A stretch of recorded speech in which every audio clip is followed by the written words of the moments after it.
Good evening and thanks for joining us. Our top story at 5. The search continues for a killer that murdered 2 camp counselors on a secluded Northern California beach. The bodies of 2 Christian camp counselors were found on Fishhead Beach just north of Jenner. Investigators say Lindsay Cutshall and Jason Allen were both shot in the head as they slept. The engaged couple was working as camp counselors at a Christian summer camp in the Sierra. They left on Friday, but when they failed to return after the weekend, camp organizers reported them missing. Their bodies were later discovered on Wednesday. So far, police have no motive, no weapon, and no suspect.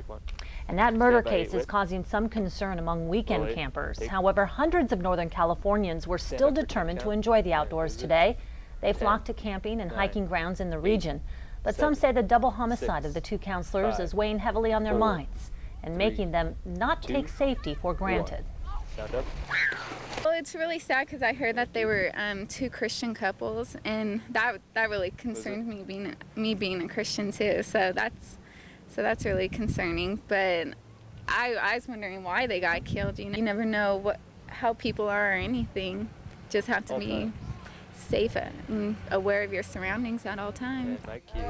Law enforcement officers say crime can happen anywhere, but if you are going to enjoy the outdoors, safety tips include camping in a group and keeping a fully charged cell phone handy.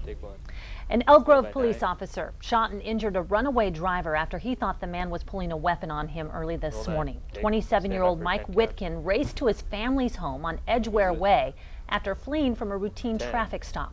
The officer who was trying to pull him over says he saw Whitkin reach for a weapon. That's when the officer drew his gun and fired 2 rounds. We received a call shortly thereafter from inside the residence from the suspect's family, stating that he was in the residence and he was injured with gunshots.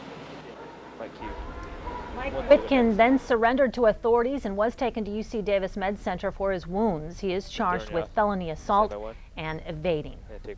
Sacramento police responded to a high-speed crash outside the state capitol overnight. Investigators say the driver of a red Ford van sped toward the capitol at a high rate of speed around 2 o'clock this morning. That's when the van hit a curb, struck a light pole, and then went airborne. It landed just outside the employee entrance to the Capitol garage.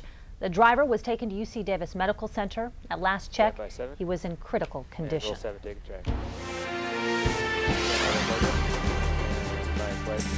And here is the latest from Iraq. Militants loyal to radical cleric Muqtada al-Sadr are keeping their grip on a key shrine in the holy city of Najaf. But hostage takers may be ready to release an American journalist.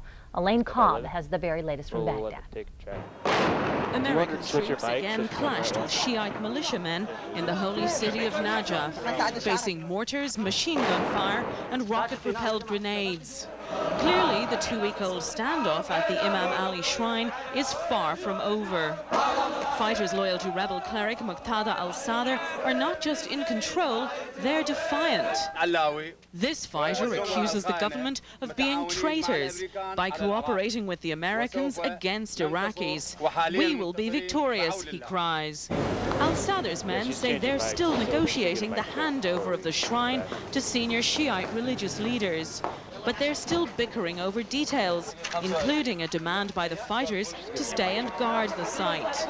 After all the broken promises of the past 2 weeks, many here wonder if al-Sadr is really planning to evacuate the shrine or simply playing for time so his men can rearm.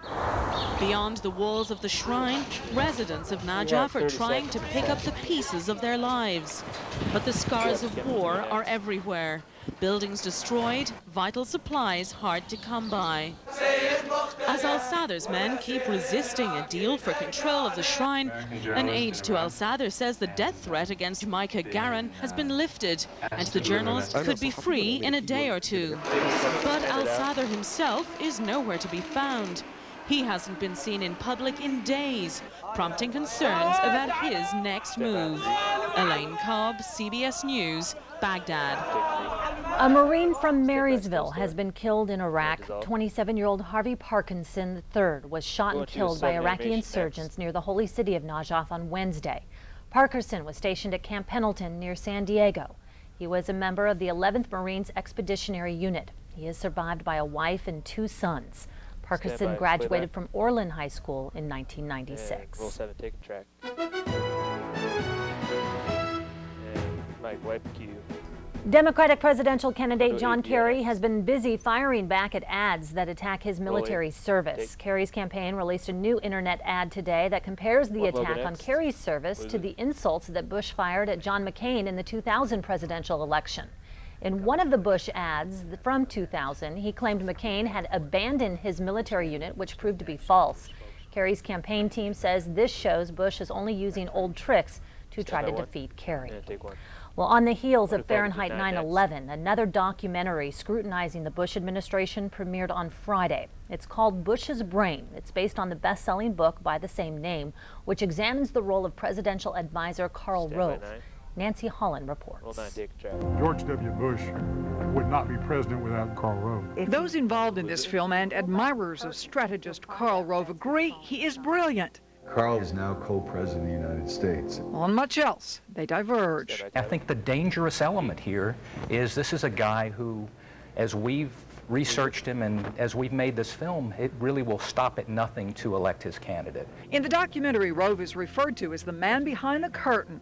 From what I've seen, I believe that there is no decision that George Bush makes without consulting with Karl Rove and making sure that he can clear it.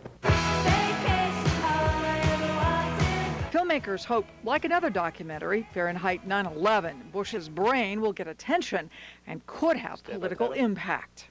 If you look at who the audiences are in large numbers who are going to these films, they are the people who are already convinced one way or the other. Media experts say documentaries often preach to the choir, enough so that some Republicans are simply dismissive. People are not going to go see it. They'd rather go watch some other movie, The Manchurian Candidate or something like that, than see a documentary about attacking Texas' favorite son. But in an election this close, those behind Bush's Brain wonder if a few key undecided voters might make for success at the box office and change at the ballot box. Nancy Holland for CBS News.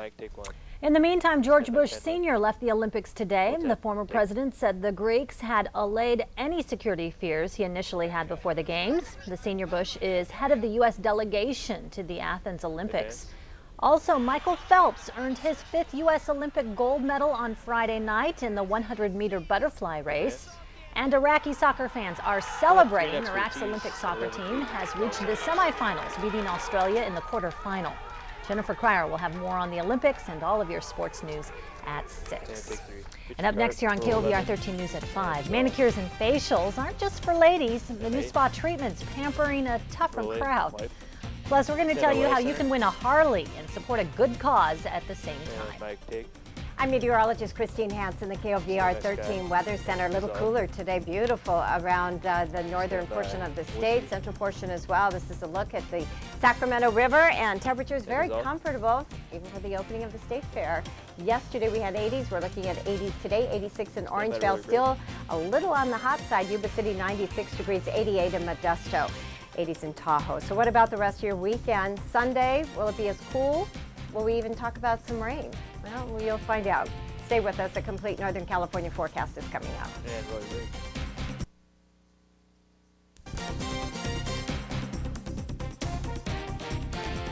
Yeah, if we can get it, please, thanks.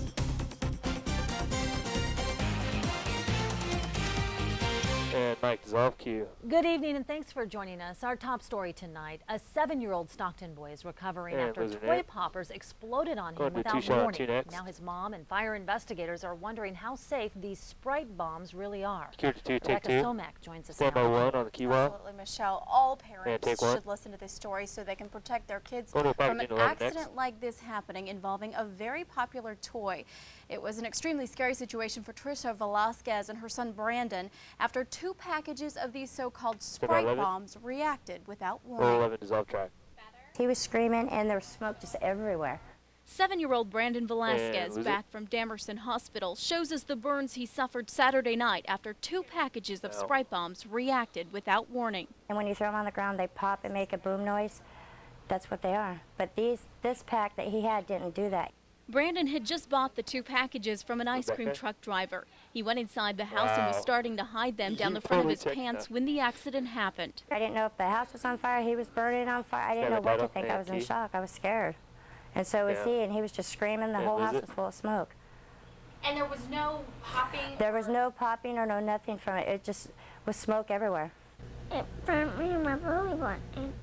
Each Sprite Bomb package sells for $1 and looks like this, with 10 green little balls inside. While these cartoon characters on the front make it look like fun, this is anything but child's play. They look like they are packaged for children. We brought the packages over to crews at the Stockton Fire Department so they could have a look.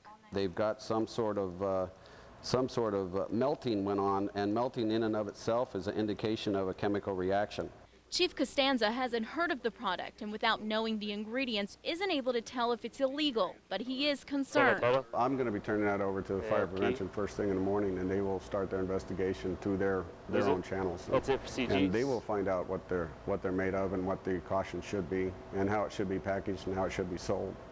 If at all. In the meantime, he has a warning to parents. I would say until we're done with our investigation that if these are seen around, that the parents should take control of those, at least until we come up and find out what these things are made of and what the danger could be. And will you ever play with these again? No. And Mike, does all that? Oh, a tough lesson to learn for him. We found similar products on the internet, all said 100% safe. That's the scary thing. The Sprite Bomb package says it's made in Taiwan. As for warning information, it says to throw it on the ground only, don't eat it.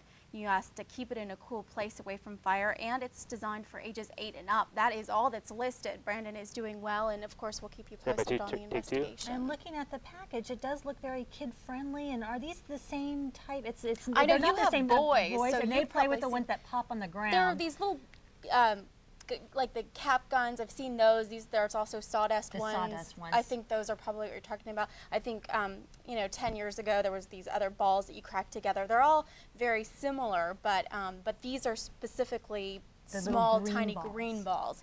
And of course you saw them brown there because the green obviously was the chemical reaction. Yeah, poor Brandon. Scary stuff. Yeah. All right, thanks for that. Well, Valley officers were out on the Sacramento River today, cracking down on boaters driving drunk. Mike Q. Welcome back. We're going to start with the Olympics. They are officially over, and what a party at tonight's closing ceremonies. Let me tell you, they were rocking tonight.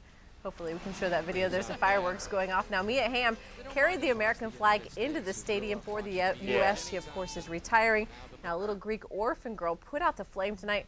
Absolutely beautiful. The next Olympics, of course, will be held in 2008 in Beijing. Now, these Olympics, as far as the competition goes, ended on kind of a strange note. It happened in the men's marathon. Vanderlei de Lima, who's from Brazil, was leading with 5 miles to go when a man jumped out of the crowd and grabbed him. Several people rushed to help him, but he lost several seconds, and you can see how upset he was.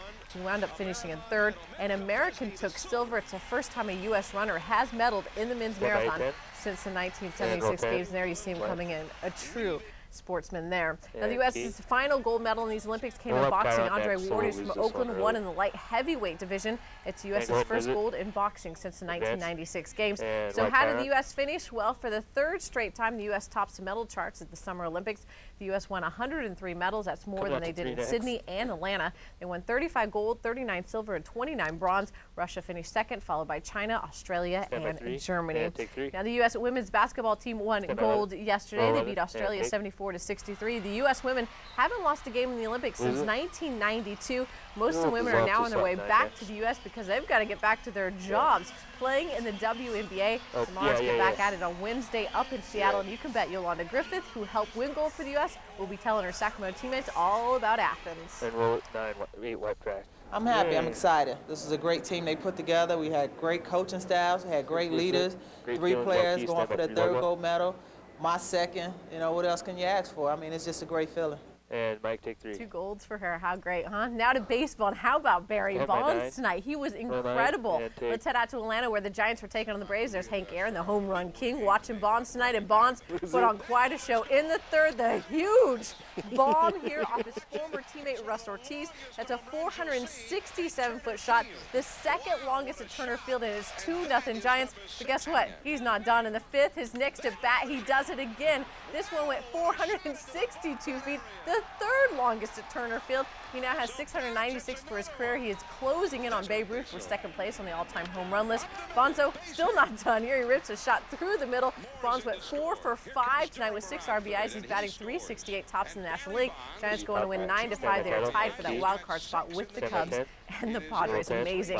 Now let's head out to Oakland for the A's and the D-Rays, and I got to show you this catch. It is sweet. That is Damian Rolls stretching out for the catch, and he's got it. At the time, the A's were threatening. Now, this was brutal. Mark Mulder was on his way to winning his Major League leading 18th game. The A's were up 6-4 when he left. In comes Octavio Dotel in the 9th, and he gives up back-to-back homers. He blows it for Mulder. That's Jose Cruz Jr. there with a bomb, and we're tied at 6. But it did make for a pretty dramatic ending. In the bottom of the 9th, the A's have 2 on. There's Billy McMillan, the former River Cat, and boom! That ball is gone. That's a 3-run shot, and the A's go on to win 9-6 to remain 2 games up on the Angels in the American League West. Man, the River Cats, boy, are they struggling at the moment. They lost again today to Tucson. They, of course, are trying to clinch that Southern Division title. And they're going to have to do it now on the road. Today, they play their final regular season game at Raleigh Field. Beautiful out there. Now, Tucson jumped out to an early 4-0 lead. They also played some nice defense in this game. Look at this catch coming up here. The River Cats never got back in it. They lose 5-1. They've now lost 4 straight to Tucson, so their magic number remains at 5 for clinching that Southern Division title. They have 8 road games left to do it. Well, if you've been following this, it looks like Deion Sanders is going to be back on the football field pretty soon. Supposedly, he is just days away from announcing his comeback. He will play for the Baltimore Ravens, who have left a spot open for him. Now, there's nothing official on this yet, so we are just waiting. But it would be something else, to see him back on the field again. He was so fun to watch, and he obviously always had interesting things to say. You know, I don't know how some of these guys on the PGA Tour do it. Some go so long between wins. The guy who won today went 274 events between wins. Let's head out to the Buick Championship. This is Tim Herron's tee shot on 16. If he gets a hole in 1 here, he gets a new car. Shot looks good. The ball lands on the green, rolls. Well, look at this. It stops just an inch from the hole, and he loses out. Great reaction here, though. Aw, shucks. Now, Herron had a chance to win it, went into a playoff, but Woody Austin is going to sink this birdie putt on the first playoff hole to win for the first time since 1995. Now to the ladies, and this is why I think golf is the most frustrating sport. This is Grace Park, just a couple feet away. She misses. Is that brutal or what? She had a 5-shot lead at one time, but she bogeyed 3 holes in the back 9, opened the door for Lorena Ochoa, who birdied 3 of the last 4 holes. She finishes with a 65 and wins for the second time in her career. Okay, and this is it. Last sportscast for a couple months. I think I'm going to have a baby. You're going to have a baby or something? You've been hiding it so well. They've been shooting you higher and higher up here. Like this. Megan Elizabeth will be coming into the world. Okay, Yes. get my All right. Well, good luck to you. Thank you. Have a good one. All right. And up next on KOVR 13 News, a big competition for some little dogs. Find out what made these little ones give it all they've got. This story next. And roll break.